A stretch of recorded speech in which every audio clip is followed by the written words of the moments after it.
Kuya, baka may shoutout ka, oh. Pero no, yung aking asawa ay baka makakabalik. Talagang nawala eh. Malambot na manibela eh. Talagang akin na lang. Ay siya. Ay, hindi yung scripted. Talagang nalambot na manibela din eh. Ay, malalaman na natin mamaya may konti. Pagsampan ng driver. Oo. Sana yung aking asawa ay lumambot din ng puso. Oo. Bagay yung una kita, kuya, ha? Oo. Para ikaw eh, may shoutout mo yung asawa mo, ha? Oo. Salamat pa. Sige. Makisig. Yung makisig ko talaga. Ayan o, tinetesting na ng tropa Tagaytay yung jeep nila na pinagawa kay Idol Butag. Dapat malalaman na natin ang katotohanan kung lumambot na manibela o hindi. Ano boss friend? Sa GC, huwag nyo na kayo plus 5. Nahanap ako ng papitan daw, malambot. Guys, sige. Ay talagang mula pa kakisig ng ating tagagawang ito. Si Boss Sergio ng Molino. Oo. Ito, ating susubukan ngayon itong ating ginawa ni Boss Sergio. Oh. Magandang umaga ho, mga tropa. Ito yung isang araw na taga-Tagaytay eh, nagyakag ho at gusto rin magpalambot ng manibela. So ito yung nagputol na rin ho. 5 naman din ho ginawa natin. Kaya 5 ginawa, ang kanyang manibela ay maliit. Palito kanyang manibela. Bago itong dragling. Anong sukat niyan dati ng ano niya? 7 media. Oh, 7 Ang media. sukat natin ng pitman na. Tapos ito, magdudugtog tayo dito. Ngayon, kakapit natin yung pitman arms Para may align. para mahingi yung sukat nito. Kung mahaba o iksi. Mahaba o iksi. Abangan nun natin maya-maya. Yasin daw na yan ni Idol GM. Kung ito eh, dumayo pa ang ano, galing pa ng mga Tagaytay. Isang grupo ho ito eh. Marami pong pupunta rito. Sabi isa-isa lang sabi ni Idol Butag. May nakalapan. May nakalaban. Ayan o, iasinta na ho yan, ha? O yung sa mga nagtatanong, yan ho depende ho yan sa ano, sa sitwasyon ng ano, ng dragling kung kailangan putulan o kailangan habaan. Sa hinihingi yun ng ano, ng mga ng sukat. Kaya hindi ho para-parehas kung hinahabaan o iniiksian. Pero ang pitman arm ay talagang matik ho yung talagang pinuputulan. Depende ho rin yun sa gearbox. Kung ang gearbox Super Trooper, kayang-kaya ho ng 5 o kaya 5.5. Mas maganda ho. Mas mahaba ho ang pinipihit niya, kaliwat kanan.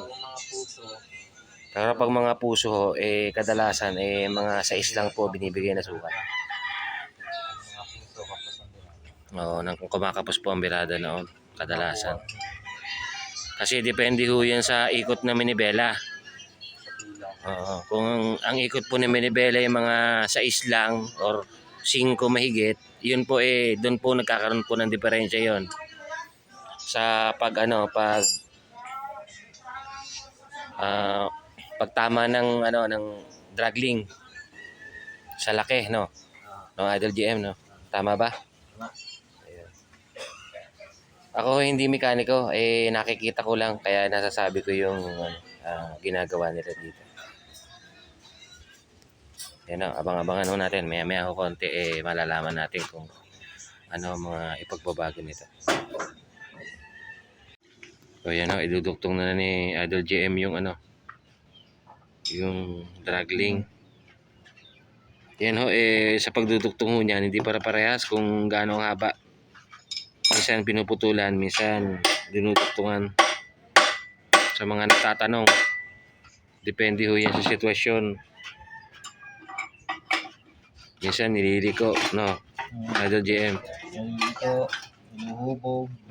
Minsan hinuhubog kasi depende ho yan sa Kasi kapag naputulan na yung pitman arm, ang kadalasan pag malapit ang gearbox sa chassis, minsan inilalayo nila yung dragling kasi hindi mapipihit. Sa mga tatanong ha. Yan po. Hintay-hintay lang po natin maduktong niya. Ito ho yung jeep niya na galing pa ng Tagaytay. Ayan.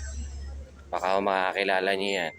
Ito, pang Tagaytay yan. Ayan.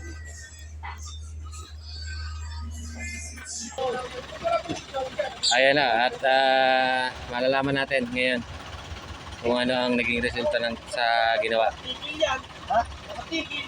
Kaya nga eh. Kabila. Ayos daw ko. Ako, napakaganda ng gawa ni boss.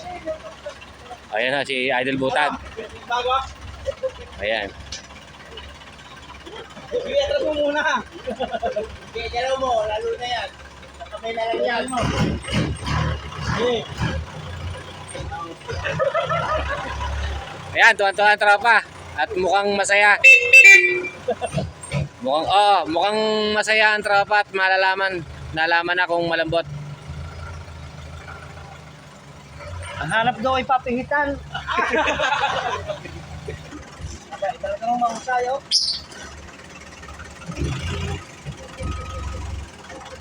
Ano, malaki pinagbago, no? Napakalaki yun. Kahit nakatigil yung petrol, hindi ko eh. Oh.